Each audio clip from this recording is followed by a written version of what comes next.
लकड़ी का कटोरा। आइए दोस्तों, फिर से आपका स्वागत है हमारे चैनल पॉइंट टू पॉइंट पर। यहाँ पे मैं आपको रोज़ एक नई कहानी के साथ आता हूँ। आज की कहानी का नाम है लकड़ी का कटोरा। एक वृद्ध व्यक्ति अपने बहू बेटे के यहाँ शहर रहने गया। उम्र के इस पड़ाव पर वह अत्यंत कमज़ोर हो चुका था। उसके हाथ कांपते थे और दिखाई भी कम देता था। वो एक छोटे से घर में रहते थे।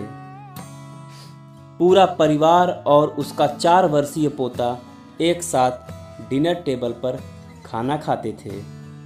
लेकिन वृद्ध होने के कारण उस व्यक्ति को खाने में बड़ी दिक्कत होती थी। कभी मटर के दाने उसकी चम्मच से निकलकर फर्श पर बिखर जाते थे, तो कभी हाथ से दूध छलक जाता था और मेज पोंछकर गिर जाता था। बहू बेटे 1-2 दिन ये सब सहन करते रहे, पर अब उन्हें अपने पिता की इस काम से चिढ़ होने लगी थी।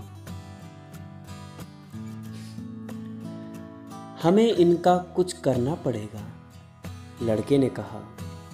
बहू ने भी हाँ में सिर हिलाई। आखिर कब तक हम इनकी वजह से अपने खाने का मज़ा किरकिरा करते रहेंगे और हम इस तरह की चीज़ें का नुकसान होते हुए भी नहीं देख सकते। अगले दिन जब खाने का वक्त हुआ तो बेटे ने एक पुरानी मेज को कमरे के कोने में लगा दिया। अब बूढ़े पिता को वहीं अकेले बैठकर अपना भोजन करना था। यहाँ तक कि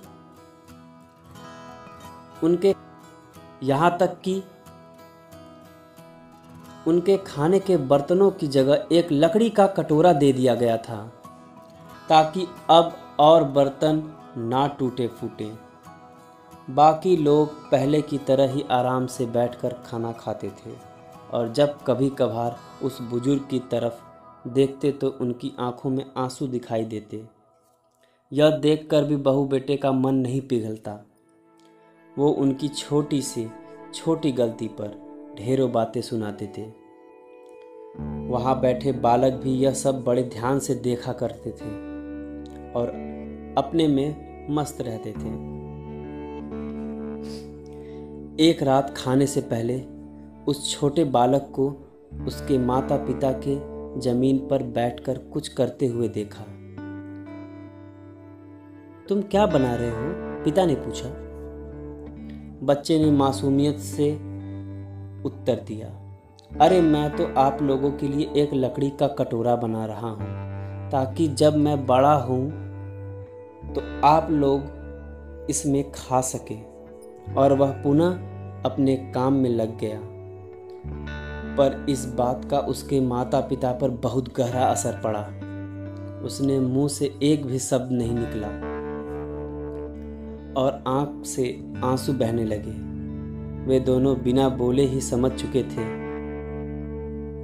अब उन्हें क्या करना है। उस रात वो अपने बूढ़े पिता को वापस डिनर टेबल पर ले आए और फिर कभी उनके साथ अभद्र व्यवहार नहीं किया।